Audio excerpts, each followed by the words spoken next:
Assalamualaikum warahmatullahi wabarakatuh. Salam sejahtera untuk kita semua. Dewan juri yang arif dan bijaksana, serta pemuda harapan bangsa, pemudi harapan pertiwi yang berbahagia. Puji syukur kita aturkan kehadirat Allah SWT, Tuhan yang Maha Pencipta, yang telah menciptakan Indonesia menjadi negara tersubur di dunia dengan kekayaan sumber daya alamnya yang mampu memikat mata dunia. Tak dapat dipungkiri, kaum kolonialis, kaum imperialis datang dan pergi silih berganti untuk menguasai bumi pertiwi. Namun kita bersyukur kepada Allah SWT dan berterima kasih dengan rasa bangga pada para pahlawan kita yang telah berjuang sekuat tenaga, mencurahkan jiwa dan raganya untuk kemerdekaan Republik Indonesia. Merdeka! Saudara-saudara sebangsa dan setanah air, salawat dan salam semoga selalu tercurah limpahkan pada junjungan kita, doktornya doktor, profesornya profesor, jenderalnya jenderal, presidennya presiden, yakni Habibuna wa Nabiyuna Muhammad sallallahu alaihi wasallam. Semoga kelak kita diaku umatnya di yaumul qiyamah. Amin ya rabbal alamin. Saudara-saudara sebangsa dan setanah air, pada kesempatan kali ini perkenankanlah saya Muhammad Dewi Saputra dari Universitas Pertahanan Republik Indonesia akan menyampaikan sebuah pidato dengan judul Peran Pemuda dalam Optimalisasi Nilai Pancasila. Saudara-saudara sebangsa dan setanah air, 115 tahun sudah Indonesia bangkit dari keterpurukan.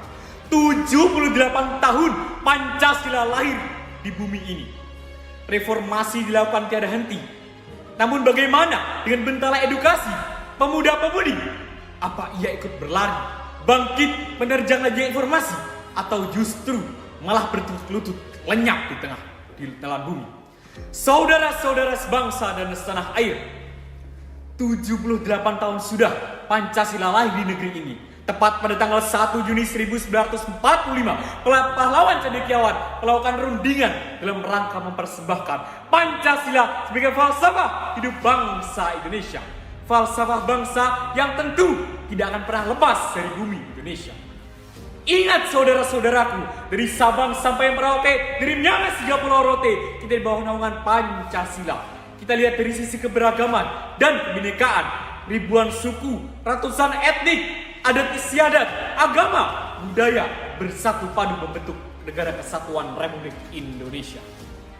Saudara-saudara sebangsa dan setanah air, jika ada yang bertanya pada kalian, berapa jumlah kalian? Jawablah dengan tegas dan lantang, jumlah kami adalah satu. Kita adalah satu visi, satu misi, bersatu untuk Indonesia yang tangguh. Saudara-saudara sebangsa dan setanah air, mari kita melihat sejarah. Pada tanggal 1 Juni 1945, Bung Karno dalam sidang BPUPKI menyampaikan bahwa sekarang banyaknya prinsip kebangsaan, internasionalisme, mufakat, kesejahteraan, dan ketuhanan. 5 bilangannya, namanya bukan Pancadharma, tetapi saya namakan ini dengan petunjuk dari salah seorang teman kita, ahli bahasa. Namanya ialah Pancasila. Sila artinya asas atau dasar, dan asas kelima dasar inilah kita mendirikan negara Indonesia kekal dan abadi. Saudara-saudara sebangsa dan setanah air, pendirian negara ini telah menciptakan banyak peristiwa, pertumpahan darah dan nyawa menjadi saksi berdirinya Indonesia. Bangsa ini telah melewati jalan panjang perjuangan dalam merawat kebinekaan. Jangan sampai saudara-saudara, kebinekaan dan perbedaan kita sebagai suatu bangsa terkoyak persatuannya hanya karena perbedaan pandangan dan golongan yang lantas menjadikan kita saling bermusuhan, saling bersinggungan, menebar kebencian, dan bahkan saling intimidasi antar golongan.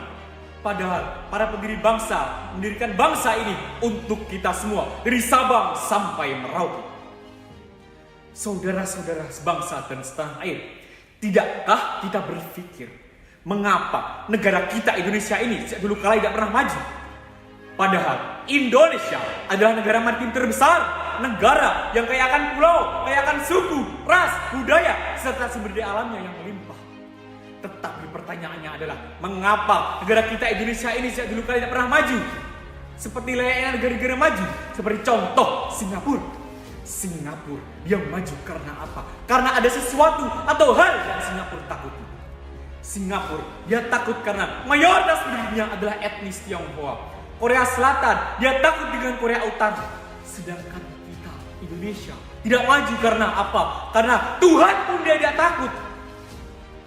Dapat kita lihat sekarang ini saudara-saudara, banyaknya pemuda yang tak paham nilai agama, nilai Pancasila. Bahkan Liputan6.com memaparkan bahwa 33% remaja di Indonesia pernah melakukan hubungan seks di luar nikah. Hal tersebut terjadi karena faktor yang telah berkembang adalah bobroknya moral generasi muda yang terjadi era bonus demografi saat ini. Padahal saudara-saudara, era di mana kita seharusnya dapat berkembang pesat, bekerja cepat, bekerja tepat, akan tetapi kita malah tertinggal dari bangsa-bangsa lainnya. Lantas, apa yang terjadi? Saudara-saudara sebangsa dan setanah air, sebuah ungkapan berkata, jika ingin melenyapkan suatu bangsa, padahkan pemudanya, putus ilmunya, hapus sejarahnya, maka bilanglah masa depan bangsa itu.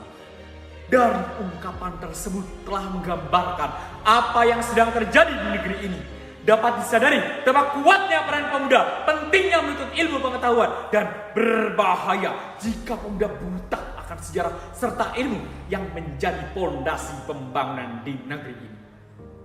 Saudara-saudara sebangsa dan setanah air, pada tahun 1962 dalam buku Warisi Api Sumpah Pemuda halaman 135 sampai 136, Presiden Soekarno pernah berkata, berilah saya 1000 orang tua, saya bersama mereka kiranya dapat memindahkan Gunung Semeru. Tetapi apabila saya diberi 10 pemuda yang bersemangat dan berapi-api kecintaannya terhadap bangsa dan tanah tumpah darahnya, saya akan bisa menggemparkan seluruh dunia.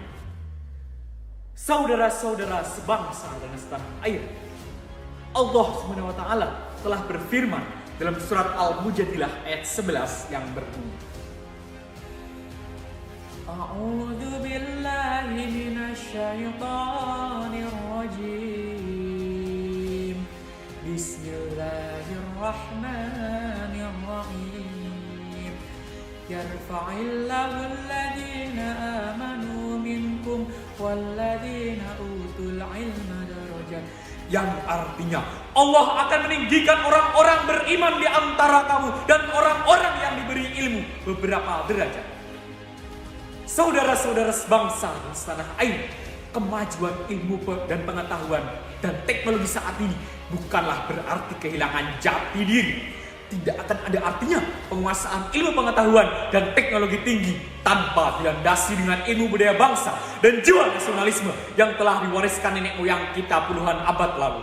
Ilmu gotong royong, tegang rasa, saling menghargai, dan jiwa kewirausahaan yang harus kita yakini sehingga kita mampu berdiri tegak di kaki sendiri, jadi tuan di negeri sendiri, mampu mewujudkan masa depan bangsa Indonesia bersinar cemerlang. Saudara-saudara sebangsa dan setanah air, satu-satunya tombak harapan bangsa ada di tangan kita. Kita semua pemuda Indonesia, mahasiswa Indonesia, mempunyai peran sangat penting bagi kemajuan bangsa. Ini saatnya kita berjuang bersama, berikan kontribusi nyata pada Indonesia. Ini saatnya kita mengoptimalkan potensi diri dan melancarkan aksi.